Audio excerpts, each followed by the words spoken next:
Welcome back, ladies and gentlemen, to Wealth Minerals channel, empowering the green energy storage industry and the fast-growing EV market with its world-class lithium projects in Chile. We have the pleasure of being joined by the strategic advisor, Tim McCutcheon. Welcome back, sir. Thank you. Thanks for having me back. Always a pleasure, man. So you guys have been moving forward here, basically an acquisition you recently did, and you also dropped your interim. So I wouldn't mind diving down into both of these. First and foremost, the acquisition of the Ollagüe. I'll get you to pronounce it because these Chile terms are a little out of my wheelhouse, but it's a 1,600 hectare land package. So can you break that down for us and how it adds to your current land package?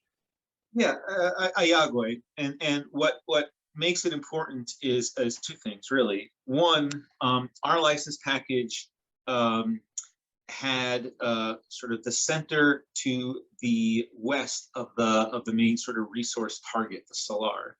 And this acquisition basically gets us a piece of land that's right smack in the middle of where we want to be. Which, even though it's not huge, it's a huge piece relative to sort of putting the jigsaw puzzle together of various license areas. More importantly, the previous vendor drilled on this land, so we're essentially acquiring drilled data. And one of the biggest issues that Wealth Mineral has had in the past is we have all of these great land positions, we have a lot of promise, and the geophysics clearly shows that there's something very big, the prize, underneath what we have. But, people want to see objective metrics. Like, did you actually get material pulled up from underground, brought it to the surface, and analyzed it? And with this acquisition, we've basically bought someone else's work. And so for the first time, we can say Wealth Minerals has drilling data on its property. And that's a big deal. So, what that means is that resource calculations are all about statistics, right? Statistics are based on having numbers and having a certain confidence level in how predictive those numbers give you a result. For a Salar, if you have a bunch of numbers, you can basically tie those together and come up with a prediction for how much lithium is actually underground within your license area. And for a Salar, the amount of data points you need is actually much less than you would for like a copper or gold project or whatever, because essentially you're drilling into a gigantic bathtub that's underground, an underground reservoir. So statistically, underground reservoirs are much simpler than a 2-meter vein that's sneaking around underground, right? So we have 4, well, it's 5 really, but 4 on our property that are now, what is our property, 4 drill results.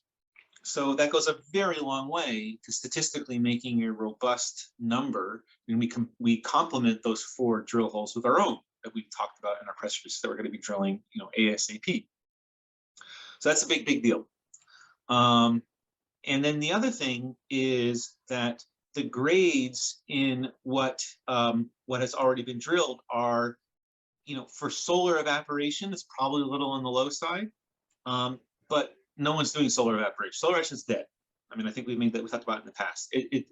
Whether it's legally dead or not is a side issue, because the social license to solar evaporate is gone and it's never coming back. Right. So, and the way technology is going, it's direct lithium extraction technology, basically using sorbents that pull that lithium salt out of the brine. And then you take that water, that brine without lithium in it, and you pump it right back into the Salar, maintaining the water level, preserving the resource, and preserving the environment around. A key condition of our agreement with the local Ollagüe people is to not do solar evaporation.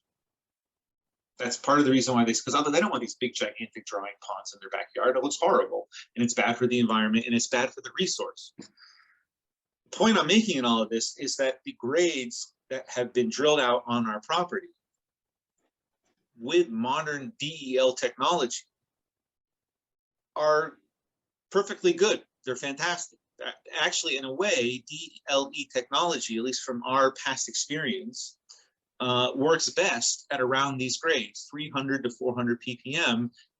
Around that, you're actually going to get really good recoveries of lithium from the brines. So we're in a really good spot, and that's a big deal. So Ollagüe right now is really a project that is much more advanced, I think, than the market realizes. We have a huge amount of experience now in Chile in terms of what things cost and how to get things done, which means that putting together a preliminary economic assessment, essentially a report that says what is the economic, thumb lake value of this resource.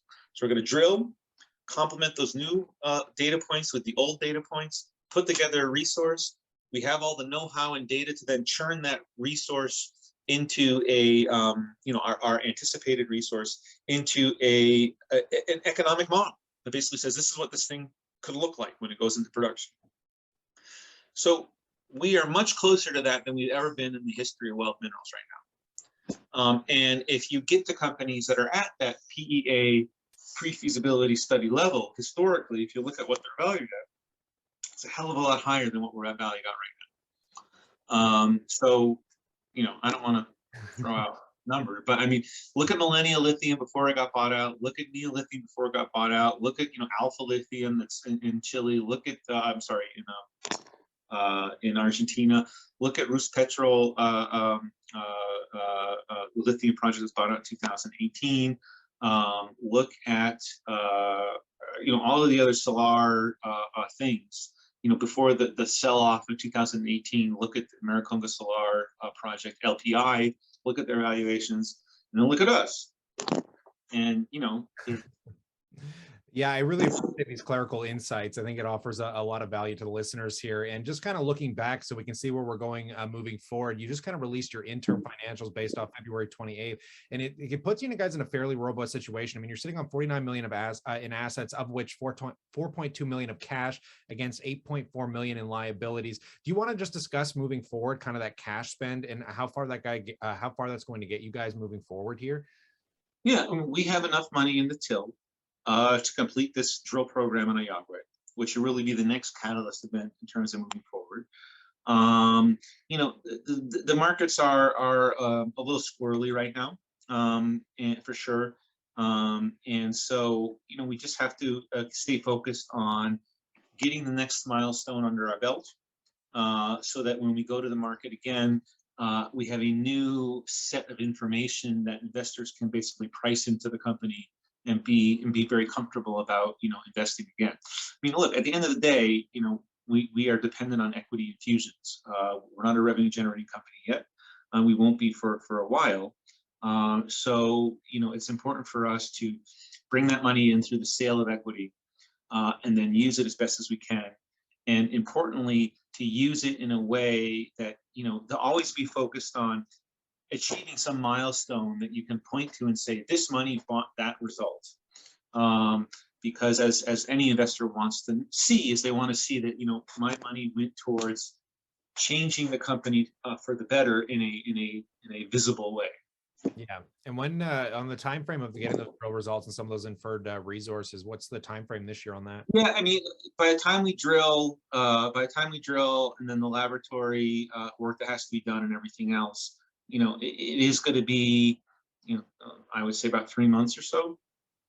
So something to look forward to in the midst of something summer. like that. Well, in the summer, right?